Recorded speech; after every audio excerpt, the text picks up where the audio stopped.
Pour cette table ronde, je suis accompagnée de Richard de 16. Bonjour Richard. Bonjour Liselotte, bonjour à tous les auditeurs. Et de Nicolas Bauer et Jean-Marie Leméné. Alors Nicolas Bauer, vous êtes docteur en droit et chercheur associé au Centre européen pour le droit et la justice, le CLJ. Et Jean-Marie Leméné, vous êtes président de la Fondation Jérôme Lejeune et puis magistrat honoraire. Merci d'être avec nous ce matin. Nous vous avons invité pour parler de cette aide à mourir puisque le dossier n'est pas clos.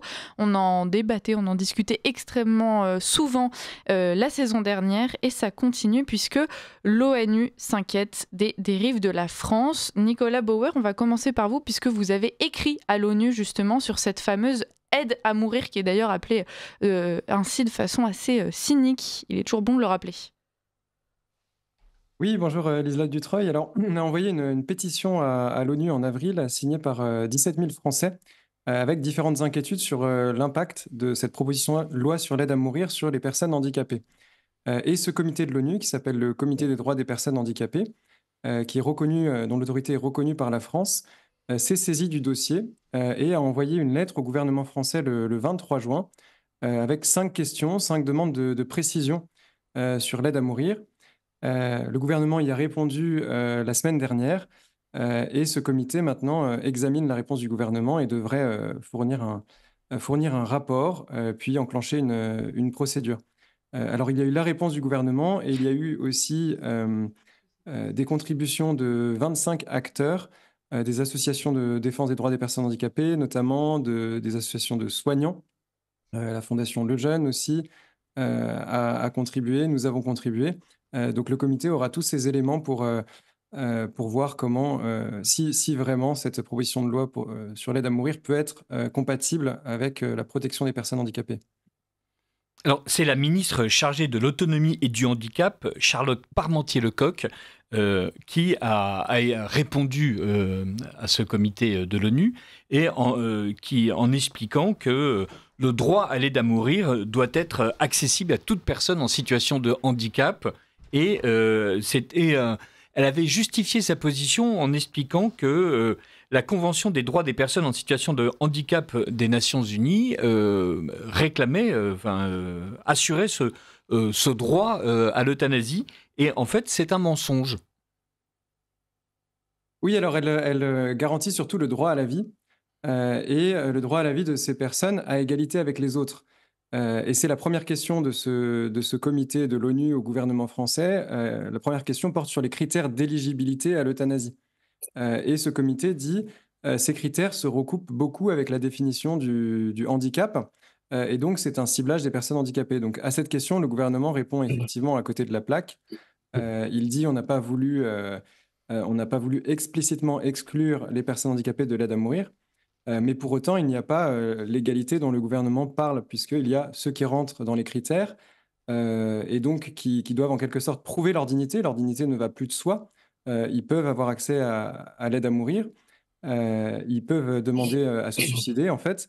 Et ceux qui ne rentrent pas dans les critères, donc les personnes valides, pour qui la dignité est objective. Et donc, pour eux, en fait, la question ne se pose pas. Donc cette égalité, justement, elle n'existe pas et c'est ce que ce comité de l'ONU soulignait. Et la France n'a pas vraiment répondu à cette question. Jean-Marie Leméné, comme vient de le dire Nicolas Bauer, il y a une espèce de conception validiste de la vie qui se dégage de cette loi sur l'euthanasie rebaptisée frauduleusement aide à mourir en France. On a l'impression que dès qu'il y a un problème de santé, comment dire, qui pourrait être surmonté, dès qu'il y a surtout une vision d'un être humain prétendument diminué physiquement, la France considère que la personne est éligible à l'euthanasie et effectivement, on a l'impression qu'il y a une espèce de poussée des pouvoirs publics en expliquant que dès que vous n'êtes pas absolument en bonne forme, sportif, bronzé et capable de courir un jogging avec Macron, vous êtes du coup éligible à l'euthanasie. Oui, c'est une vision idéaliste qui consiste à considérer que les personnes porteuses de handicap et les personnes valides sont exactement au même niveau de capacité et de droits et de possibilités concrètes. En réalité, c'est mal connaître ou sous-estimer les personnes porteuses du handicap. C'est d'ailleurs les sous-estimer et les sous-valoriser, les mettre à un étage inférieur.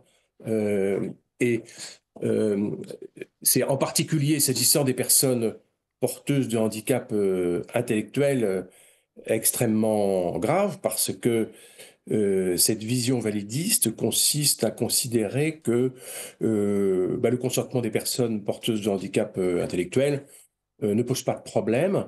Et donc là réside une difficulté visiblement que la ministre du Handicap ne prend pas en compte.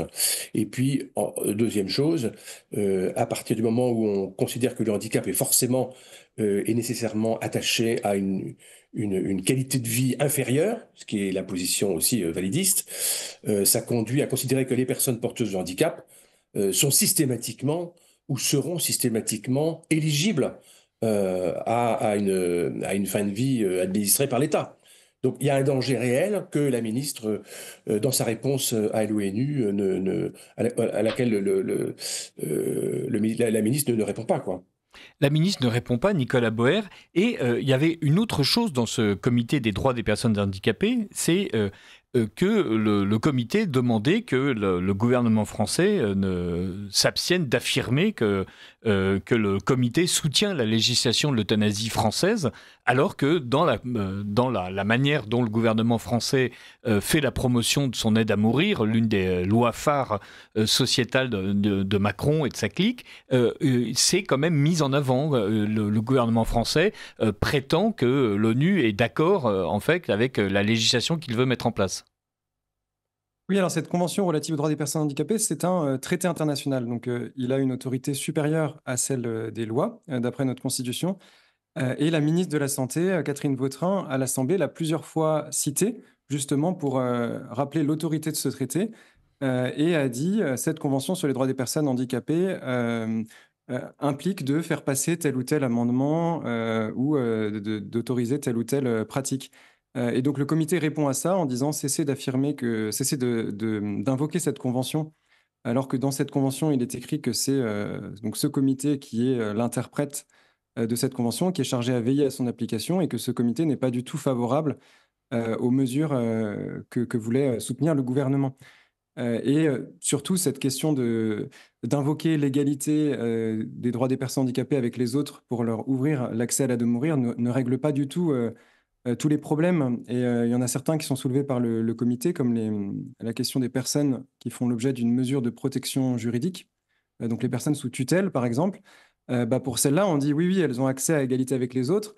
Mais justement, une des questions du comité à laquelle le gouvernement français ne répond pas vraiment non plus, c'est de dire ces personnes, justement, la définition même de la mesure de protection juridique, c'est qu'elles ne peuvent pas pourvoir seules à leurs intérêts pour toutes les décisions de la vie courante.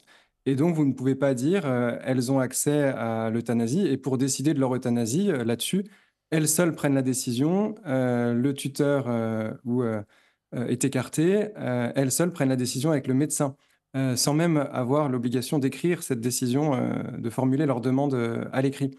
Et donc, du coup, cette question d'égalité, cette valeur abstraite de l'égalité, finalement, quand elle est dans le concret, on voit bien qu'on ne peut pas d'un côté dire une personne ne peut pas signer un chèque ou ouvrir un compte en banque seule, mais par contre, elle peut décider de l'euthanasie.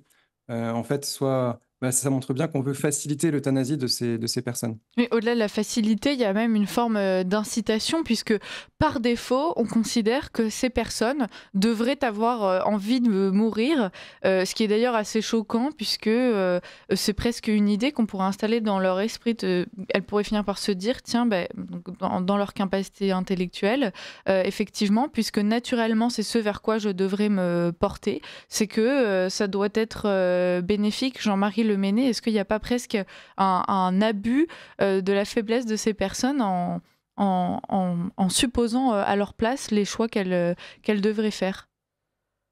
Si vous avez tout à fait raison, et ça vaut particulièrement pour les personnes avec un handicap intellectuel, que nous connaissons bien à la Fondation, puisqu'on a une grosse consultation. On voit très bien que, je pense en particulier aux personnes porteuses de la trisomie 21, elles sont souvent tout à fait disposées à aller dans le sens de la personne qui pose une question, Ouais. ne serait-ce que pour faire plaisir à la personne. Si on dit à la personne porteuse de trisomie, âgée, qui est un petit peu en phase de perte de mémoire ou de concentration? Est-ce que tu veux ne plus souffrir, dormir longtemps? Mais l'autre va dire évidemment oui, ne serait-ce que pour faire plaisir à la personne qui pose la question. Mais le point que vous soulevez est valable non seulement, c'est-à-dire cette espèce de sentiment qu'on est inutile et qu'il vaut mieux qu'on disparaisse. Ce sentiment, il sera également présent chez les personnes dites valides, les personnes non handicapées, et qu'on va pousser aussi vers la sortie en leur faisant comprendre que, étant des boomers, ayant causé tous les maux dont nous souffrons aujourd'hui, il est préférable que par générosité, charité, écologie et économie, elle laisse la place aux autres. Donc en fait, je pense que ce raisonnement-là, il est vrai aussi pour les personnes handicapées comme pour les personnes valides. Je voulais juste rajouter un tout petit mot à ce qu'avait dit Nicolas tout à l'heure, s'agissant des propos de la ministre tendant à instrumentaliser la Convention des droits des personnes handicapées. C'est effectivement la Fondation des Jeunes qui avait relevé ce point dans un tweet de Madame Parmentier-Lecocq au mois de mai dernier. Et donc, effectivement, l'ONU a demandé, le comité des personnes handicapées a demandé à Madame Lecocq de s'exprimer sur ce point de vue. Et la réponse de Madame Lecocq, je viens de retrouver sous les yeux là, donc l'ONU dit qu'il faut garantir que les autorités de l'État parties s'abstiennent d'affirmer dans les médias publics et les réseaux sociaux que le comité soutient la légalisation de l'euthanasie. Voici la réponse de Madame Parmentier-Lecocq. Comme précisé Subra, le gouvernement français a fait le choix de ne pas utiliser les termes euthanasie et suicide assisté, leur préférant l'expression aide à mourir, le principe étant l'administration de la substance létale par la personne qui le demande. Autrement dit, le gouvernement français dit attendez, nous on fait pas du tout, on fait pas de suicide assisté ou d'euthanasie, non. Donc en fait, on n'a pas du tout instrumentalisé le comité des personnes handicapées. On a simplement demandé une égalité des droits, que la personne puisse ingérer une substance létale, ce qui n'est pas du tout la même chose que de l'euthanasie ou du suicide assisté. Donc en fait, là il y a quelque chose qui est stupéfiant, c'est qu'on voit bien que comme le gouvernement français a décidé de rebaptiser euthanasie aide à mourir, il explique que le simple fait d'avoir changé le nom de la chose est totalement différent, alors que le comité consultatif national d'éthique explique que ce terme d'aide active à mourir recouvre justement l'assistance au suicide et l'euthanasie. Autrement dit, ceux qui éclairent le discernement, si tant est qu'il en ait un, du gouvernement français, le CCNE, explique bien que ce terme d'aide à mourir, cette espèce de novlangue pour désigner l'euthanasie, concerne bien l'euthanasie. Donc là, le ministre fait exprès de répondre à côté de la question. Mais je crois que ça ne plaît pas au comité des personnes handicapées de l'ONU. C'est une réponse dilatoire et je pense que l'ONU n'est pas satisfaite, parce qu'il faut quand même bien voir que, je reprécise juste que la Fondation Jérôme Lejeune a un statut d'écosoc, c'est-à-dire d'ONG qui lui permet de participer à certaines des séances du comité des personnes handicapées. J'ai d'ailleurs passé une semaine au mois d'août, il y avait une session, et donc j'ai vu leur manière de travailler. Et la France, à travers cette ONG dont nous sommes partis à la Fondation Jérôme Lejeune, peut apporter des contributions orales ou écrites dans certains débats. Et en fait, à l'ONU, le gros avantage, c'est que il n'y a pas que la France quand même. Donc il y a tous les pays du monde qui sont représentés. Et donc, je veux dire, c'est très étonnant pour une grande partie des pays du monde de voir la manière dont la France s'exprime sur la fin de vie. Donc, c'est tout à fait étonnant. Là, on se sent paradoxalement, quelquefois, rassuré d'être dans un monde où tout le monde ne pense pas comme la France. Effectivement, Nicolas Boer, Emmanuel Macron, les promoteurs de l'euthanasie en France présente cette révolution de l'euthanasie comme étant un vœu évident, un vœu partagé par tout le monde. On a l'impression qu'il s'agit de ceux qui nous expliquent que la GPA est le plus cher désir de n'importe quelle demoiselle d'un bout du pôle, d'un pôle à l'autre, alors que pas du tout. Cette euthanasie, à part certains pays très progressistes, et il y a un pays d'Amérique du Sud qui vient de légiférer sur la question, et quelque chose qui est extrêmement encadré, beaucoup plus que ce que prévoit la loi française, et qui surtout est plutôt majoritairement refusé pour le moment.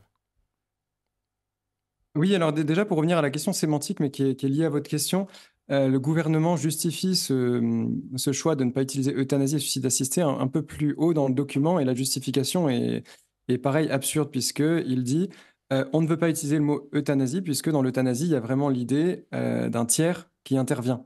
Alors que là, on veut insister sur le fait que c'est une demande de la personne. Et ensuite, il dit dans le même paragraphe, on ne veut pas utiliser suicide assisté, parce que dans le suicide assisté, il y a l'idée que c'est la personne elle-même qui veut se tuer, et on oublie l'intervention du médecin qui, lui, va vérifier les critères. Et donc, c'est complètement contradictoire. On ne comprend pas si le médecin ou pas est au centre du dispositif. Et du coup, cette justification sur la sémantique n'est pas du tout convaincante. Et donc, pourquoi c'est lié à votre question? Parce que justement, les premiers pays comme la Belgique qui ont dépénalisé la pratique de l'euthanasie appelaient cela euthanasie et ne faisaient que la dépénaliser, donc gardaient dans leur code pénal que c'était interdit.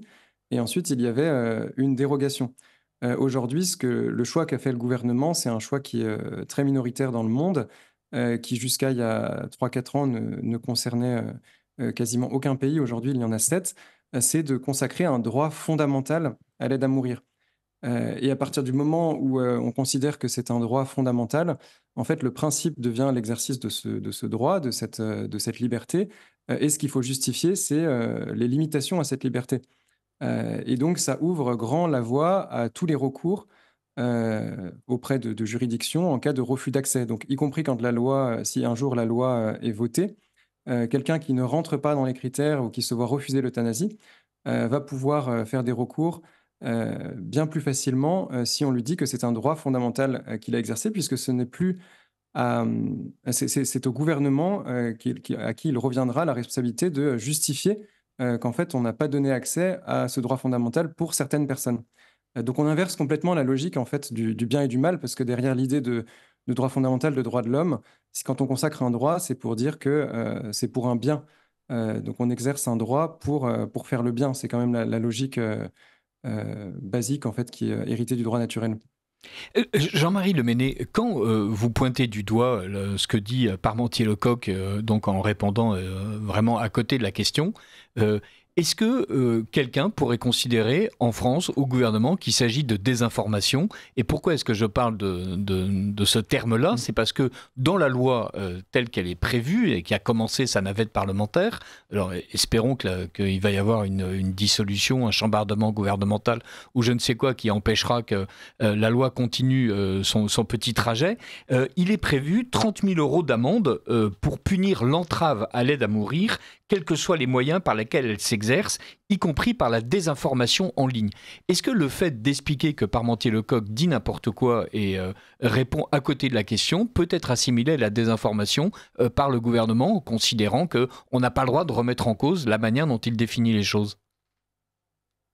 Je doute qu'on trouve ce type de soutien au gouvernement, mais en tout cas, il est certain que la position de Madame Lecocq est de la désinformation.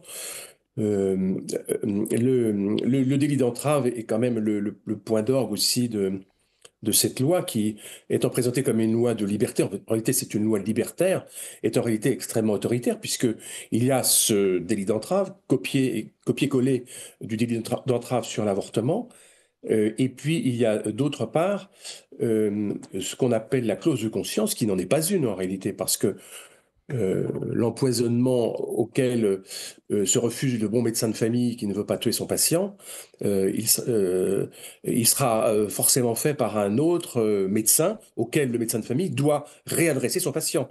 Donc en fait, un médecin qui ne veut pas pratiquer l'euthanasie doit réadresser son patient à un médecin qui peut le faire ou qui veut le faire. Donc c'est quand même une clause de conscience qui est extrêmement limitée. En réalité, il y a une espèce de mobilisation, de réquisition du monde de la santé pour délivrer l'euthanasie aux personnes éligibles. Et nous sommes, quand on lit le texte sur l'aide à mourir, l'éligibilité, elle est extrêmement large, en fait. C'est-à-dire qu'à partir du moment où vous avez une maladie grave et incurable, à partir du moment où vous êtes âgé, à partir du moment où vous êtes un handicap, et à partir du moment où la qualité de votre vie est diminuée, ce qui est une situation dans laquelle à plus ou moins long terme, on se retrouvera tous. Forcément, il y a un moment de la vie où la qualité de la vie est diminuée, ou par l'âge, ou par le handicap, ou par la maladie, ou par les trois. Et bien à ce moment-là, on est éligible. Donc, la désinformation, elle est énorme. Et je rejoindre la question précédente que vous aviez posée tout à l'heure, c'est absolument pas une préoccupation des Français, parce que on voit que dans les études qui ont été faites, en particulier celles qui étaient faites il y a exactement 1 an, au moment de l'arrivée du gouvernement Barnier, il y avait une liste de questions qui étaient susceptibles d'intéresser le gouvernement, et on demandait aux gens, mais quelles sont vos priorités? Et l'opinion publique il y avait les questions étaient choisies par l'Institut de sondage, et il y avait en particulier la fin de vie. Et sur les 20 questions, la fin de vie arrivait en 17e ou 18e position, avec moins de 10% de réponses favorables. Donc en fait, l'opinion publique n'a absolument pas besoin, et n'est pas demandeur du tout d'une législation sur la fin de vie. Et les handicapés non plus, puisqu'au moment des débats sur cette loi pour la fin de vie, l'un des arguments qui était principalement présenté, c'était la parole donc de ces personnes handicapées qui expliquaient à quel point ça pourrait être un soulagement pour elles d'avoir accès à la mort. Aujourd'hui, on a quand même un organisme qui travaille au contact de ces personnes handicapées et donc qui est assez concerné par le sujet, qui lui nous explique que finalement, c'est peut-être pas la décision la plus humaine vis-à-vis de ces personnes, et ça vient remettre en question donc toute ce prétendu humanisme qui a été dressé comme un argument pendant les débats, Nicolas Bauer. Oui, tout à fait. Ça vient poser une question qu'en fait, qui a été évitée avant dans les débats. Au départ, on parlait seulement d'une loi sur la fin de vie. C'était le terme qui était utilisé pour résumer ce projet. Maintenant, on se rend bien compte que quand on parle de ces critères d'éligibilité, il y a une question plus large on remet en cause l'interdit de tuer pour certaines personnes seulement.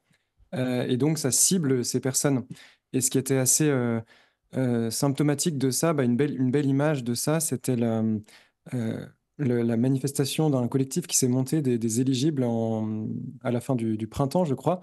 Et les personnes qui manifestaient à Paris voulaient dire, c'est nous en fait, c'est nous les personnes éligibles. Et en fait, on vient vous parler, on vient vous montrer comment on vit notre vie, qui nous sommes vraiment.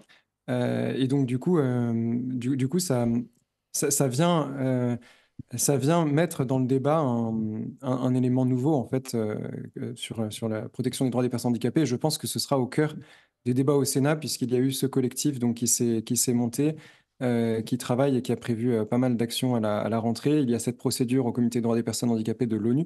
Maintenant, on attend la décision. Et donc, ça va renouveler complètement le débat au Sénat, je pense. Voilà. Et on va suivre ce débat. On attendra donc les nouvelles qui en sortiront. Nicolas Bauer et Jean-Marie Leméné, nous ne manquerons pas de vous inviter pour en parler. Merci Richard Dessès d'avoir mené cet entretien avec moi. Nicolas Bauer et Jean-Marie Leméné, merci d'avoir été avec nous et merci pour ce combat que vous menez. Et puis je vous dis donc à très bientôt, puisque le feuilleton est loin d'être fini. Merci. Et demain, on est auditionné au Sénat. La Fondation des Jeunes est auditionnée au Sénat demain. Eh bien, écoutez, on suivra vos réseaux sociaux, parce qu'on imagine que vous communiquerez là-dessus aussi. Donc on vous souhaite bon courage, du succès, et puis donc à très vite. Merci Liselotte, au revoir.